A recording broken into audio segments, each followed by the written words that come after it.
And we begin tonight's program with Jon Rizzo, who is the newly elected member of the City College Board of Trustees and the former head of the Sierra Club's San Francisco Bay chapter and a progressive activist. Is that accurate? That is fairly accurate. What does it mean to be a progressive activist?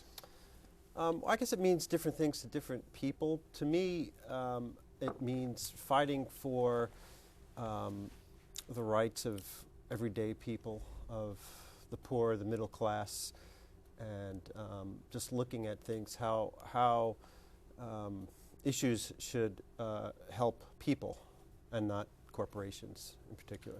Or unions. Well, yeah. Or big unions. Unions can help people too. So. They can. So can corporations help people. Yes. Both of them can get too big and forget the little people. I'm talking about the leadership of the unions, not the union members. But I mean, there's balance there. And your platform, when you ran for the City College Board, reflects that.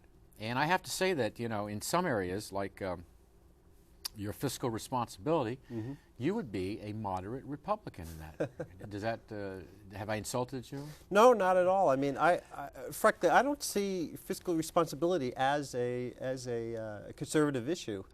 I don't see why liberals should not be concerned about fiscal responsibility, because we have, in the community college district, we have a limited amount of education dollars, and we hear the governor is cutting back or wants to cut back on those, and we should spend those. We should get as most for each dollar as possible. All right, now when you were elected in November of last year. Yes.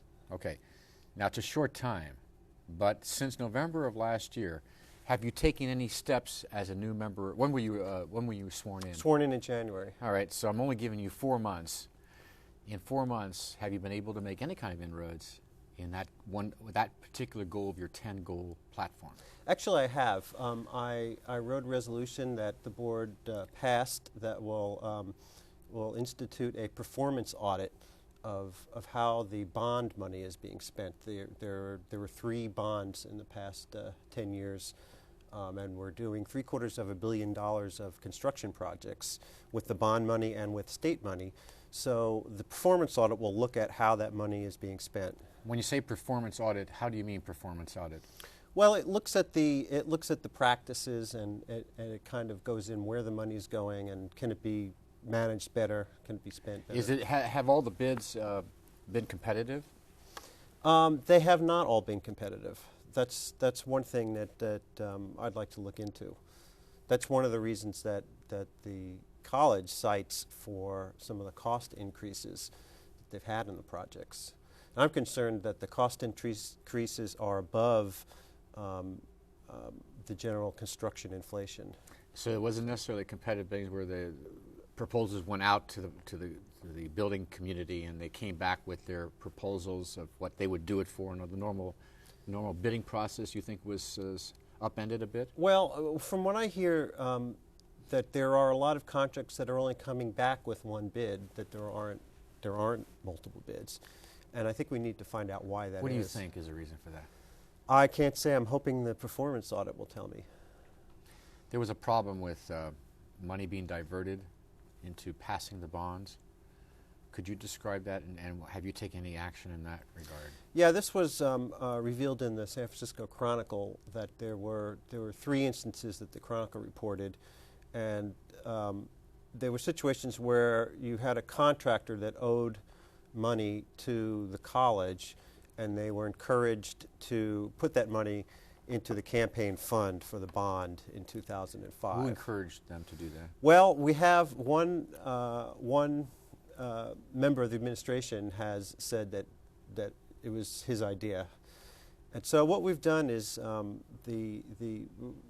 several of us on the board immediately called for a internal investigation. And so we've hired an attorney to do an independent investigation. And he's going to interview people and look at records, and at the end he'll report back to us to tell us if any... Are you concerned about it? Do you think it's something to be concerned about? It is something to be concerned about, yeah. If we hear that laws were broken, I think it's a serious thing, because this is a misuse of, would be a misuse of public funds. As you were out there in the campaign, you campaign citywide, I so do. you listen to everyone. Was there one or two concerns that seemed to always come up as the main concern for the future of City College? One of the most common themes was that people are concerned about getting into the programs.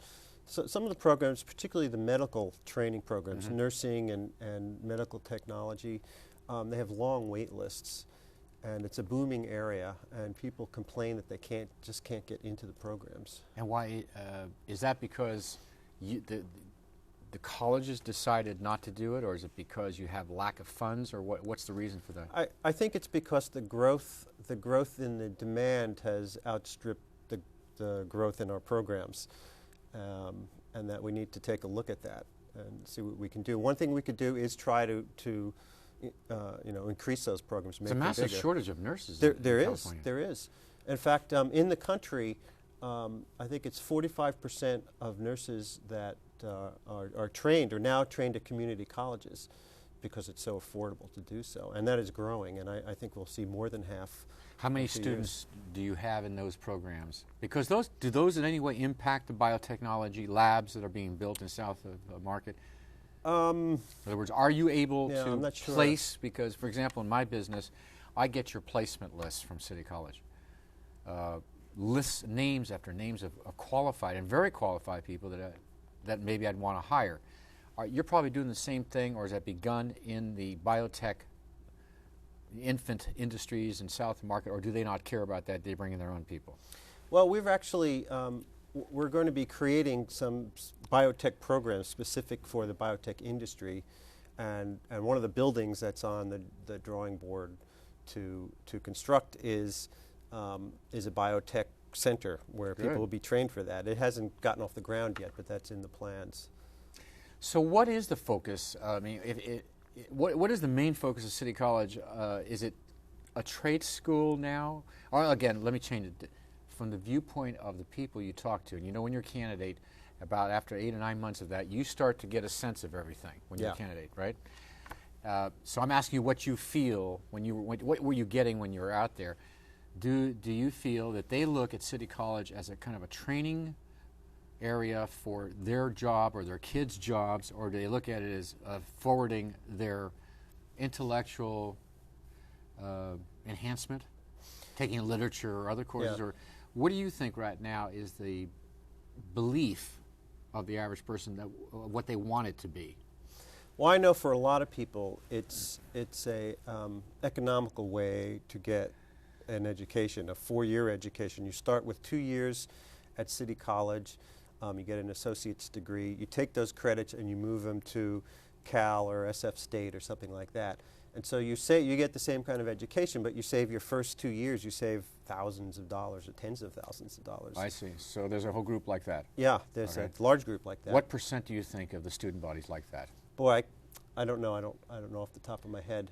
You know, there's another large section. There is the trade training in carpentry and automotive and restaurants. A restaurant. There's clerical, I'm sure. Yeah, we have a pretty good restaurant. And computer. I'm not sure about the computer training that we have. Another very large part of this are non-credit courses, particularly English as a second language. City College is the state's largest provider of English as a second language. Well, okay, now you've spent some time at these meetings. I've been a commissioner and understand how meetings go. If you look at these meetings, what % of the total number of hours you spend in an average meeting directly affects the quality of the education, the focus in the education, the direction of the education? How much is it up to the standard you want it to be? And these other issues like fiscal, how much of it is that the extraneous ideological pursuits that we hear about, those of us way on the outside? A lot of it does impact students and the programs. We have long debates about topics. A lot of it is just kind of like any other government body, just approving contracts and things like that. Sure. So you have like 20 items, and most of them are pretty much routine type thing. Right. But do you feel that the meetings and the board they are addressing the kinds of issues you brought up in your campaign for the future of where this college wants to go and what it wants to do for its students? Well, I've been bringing up issues myself on there. I've been submitting resolutions and getting them passed and starting discussions. What are you most pleased with in terms of having introduced and got it passed? Which one is in particular? Well, I'm pretty pleased with the performance audit. That was something that was the college was resisting only last year, but we got it passed, and it's going to happen. Yeah, we only have a couple minutes left, so I wanted the viewers to know who you are, realize the Green Party image of in a Zodiac taking over a whaling ship, the Greenpeace movement, and so on. Why are you a member of the Green Party and not the Democratic Party?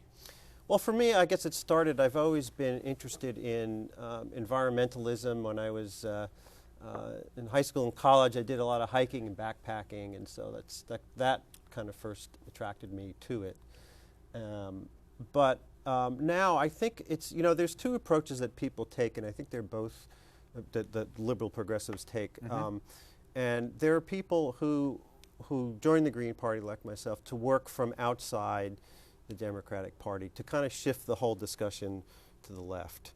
When you're on the left and the middle moves, we think the middle has moved to the right in the past 10, 15 years because there's a wing of the Republican Party that has moved to the center of the Republican Party that way. Mm-hmm. So having another party is one way to do it. Another way to do it is to be in the Democratic Party and be progressives in the Democratic Party. Why not? Why hasn't Jon done that? I think both are valid. There's two different approaches. I haven't done it. I don't know. I've always been a Green. Oh, you've never been a Democrat? I've never been a Democrat. No. I was 18 and I registered as an independent. I think because I didn't know anything about political parties, and I voted for Jimmy Carter. And then when the Green Party came around, I joined that. Do you feel then that the Green Party will always be basically a force on the Democratic Party? Obviously in San Francisco you've been elected, and so have other Green candidates been elected. But the power's still with the Democratic Party in San Francisco. Sure. Do you feel that you're always going to be mainly a force on the Democratic Party, or the Green Party will ever be a force in itself? Well, I think it is a force of itself already, but is it going to be bigger than the Democratic Party? That's probably not likely. No, not that. But what about a Green mayor? Green mayor, that's possible. That's we possible? almost had one. So. We almost had one. Well, maybe you might consider that sometime. Any final thoughts about what you'd like to see happen for the next year or so? Just a few seconds. And at City College? Yeah, I've been also working on greening City College and promoting the use of green buildings. We have all this new construction. I see it. We should make it LEED certified. I've kind of been pushing that and getting a good response. Is there time to do that? A lot of it's been designed already. Yeah, a lot of it has been designed, but we are designing new buildings. There's still a lot of buildings. Well, there's an awful lot of construction going on up there. Yeah, there sure is. Jon Rizzo, thank you for being with us. Thank you. Stay with us. We'll be right back.